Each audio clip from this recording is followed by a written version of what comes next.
Assalamualaikum warahmatullahi wabarakatuh.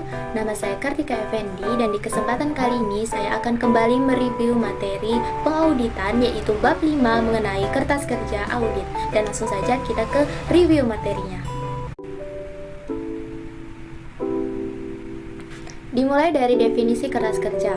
Kertas kerja adalah catatan-catatan yang diselenggarakan oleh auditor mengenai prosedur audit yang ditempuhnya, pengujian yang dilakukannya, informasi yang diperolehnya, dan simpulan yang dibuatnya sehubungan dengan auditnya.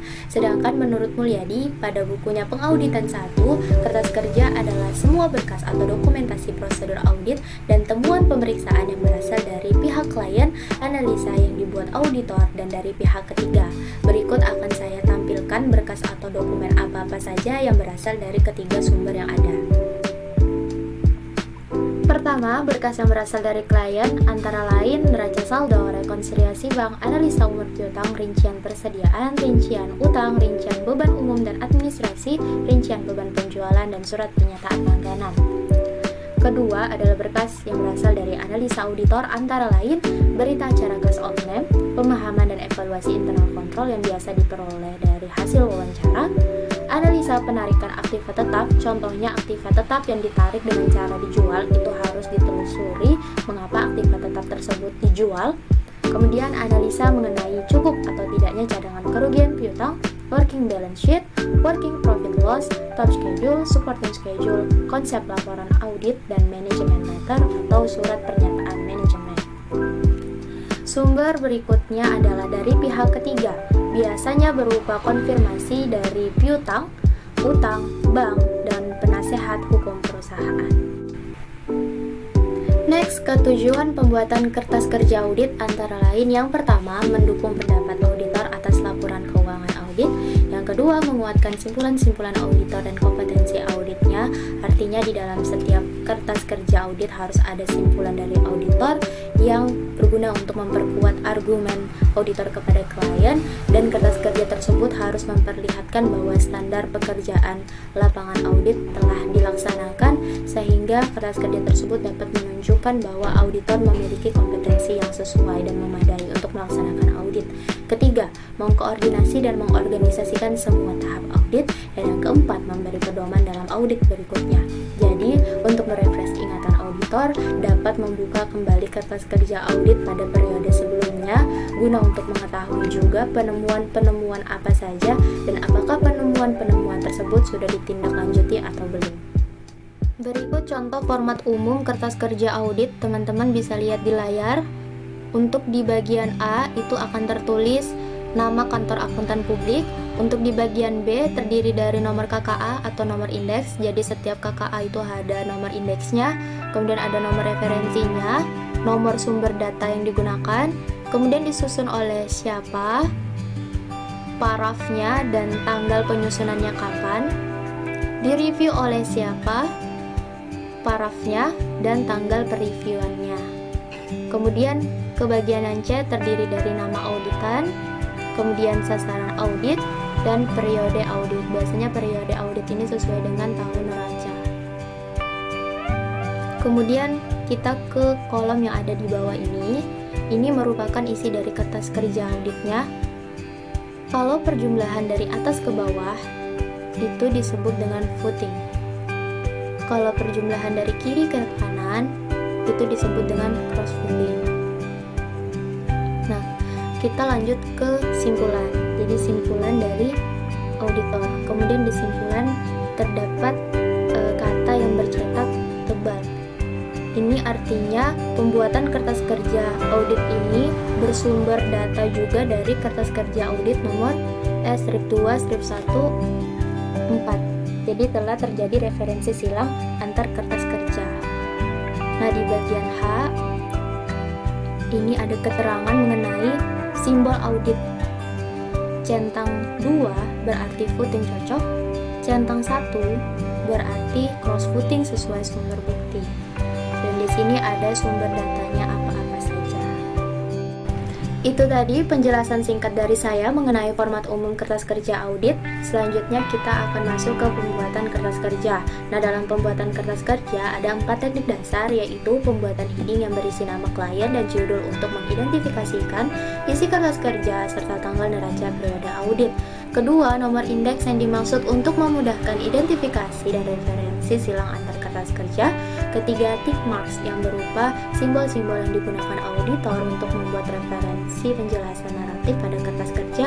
Dan yang keempat adalah pencantuman tanda tangan pembuat maupun penelaah dan tanggal pembuat serta penelaahan. Gimana teman-teman? Masih pada fokus ya? Oke, jadi kita sekarang ke apa itu audit tick marks. Nah, audit tick marks adalah simbol audit yang dipergunakan oleh auditor untuk menunjukkan bahwa suatu prosedur audit telah dilakukan, dan penggunaan simbol ini dimaksudkan untuk menghindarkan kesalahan dan kekurangan dalam penyajian informasi. Nah, ada syarat-syaratnya loh, antara lain simbol audit harus sederhana, seperti misalnya tanda silang, tanda centang, atau tanda huruf.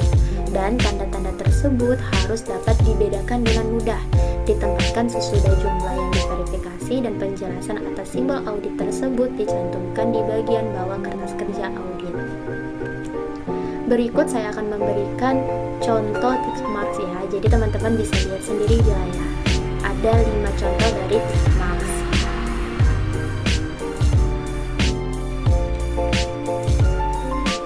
Next, mengenai macam-macam indeks. Jadi tujuan indeks atau nomor indeks ini untuk mempermudah identifikasi dan referensi silang antar kertas kerja audit. Nah, ada 3 macam, yaitu indeks angka, kemudian indeks angka berurutan, dan indeks kombinasi atau gabungan huruf dan angka. Isi kertas kerja audit. Nah, menurut SA seksi 339 kertas kerja paragraf 5, kertas kerja harus cukup memperlihatkan bahwa catatan akuntansi cocok dengan laporan keuangan atau informasi lain yang dilaporkan serta standar auditing yang ditetapkan telah dilaksanakan oleh auditor. Nah, kertas kerja harus berisi dokumentasi yang memperlihatkan telah dilaksanakannya ketiga standar pekerjaan lapangan dalam standar auditing. Kemudian hal-hal apa saja yang perlu diperhatikan oleh auditor dalam membuat kertas kerja audit? Pertama adalah lengkap. Artinya, kertas kerja audit harus berisi informasi yang pokok. Kedua, teliti dalam hal penulisan maupun perhitungan. Ketiga, ringkas. Informasinya pokok, relevan dengan tujuan audit, dan disajikan secara ringkas. Keempat adalah jelas, menghindari istilah yang memiliki arti ganda dan harus sistematik.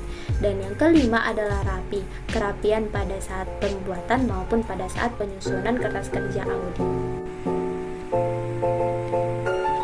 Lalu ada 6 tipe kertas kerja.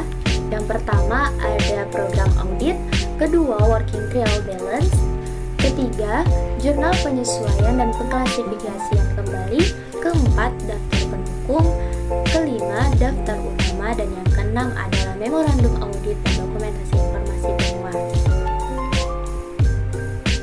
Lanjut ke susunan kertas kerja audit. Nah, dalam susunan kertas kerja audit ini harus tersusun secara berurutan ya. Jadi dimulai dari draft laporan audit, laporan keuangan auditan, ringkasan informasi bagi reviewer, program audit, laporan keuangan atau lembar kerja yang dibuat oleh klien, ringkasan journal adjustment, working trial balance, schedule utama, dan yang terakhir adalah schedule pendukung. Kepemilikan kertas kerja dan kerahasiaan informasi dalam kertas kerja. Menurut SA seksi 339 kertas kerja paragraf 6 mengatur bahwa kertas kerja adalah milik KAP, kantor akuntan publik, jadi bukan milik klien atau milik pribadi auditor. Walaupun milik KAP, tapi KAP tetap harus bertanggung jawab untuk tidak mengungkapkan informasi klien yang sifatnya rahasia, seperti itu. Baik, kita masuk ke poin yang terakhir pada review materi bab 5 kali ini, yaitu mengenai pengarsipan kertas kerja audit. Ada 2 jenis arsip. Yang pertama, arsip kini adalah arsip audit tahunan untuk setiap audit yang telah selesai dilaksanakan. Jadi arsip kini ini berisi kertas kerja yang informasinya hanya mempunyai manfaat untuk tahun yang diaudit saja. Dan yang kedua adalah arsip permanen. Nah, arsip permanen ini adalah arsip untuk data yang secara relatif tidak mengalami perubahan.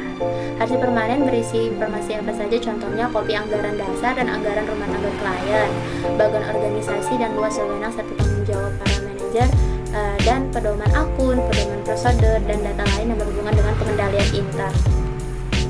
Tujuan diadakannya arsip permanen antara lain yaitu untuk menyegarkan ingatan auditor mengenai informasi yang akan digunakan dalam audit tahun-tahun yang akan mendatang.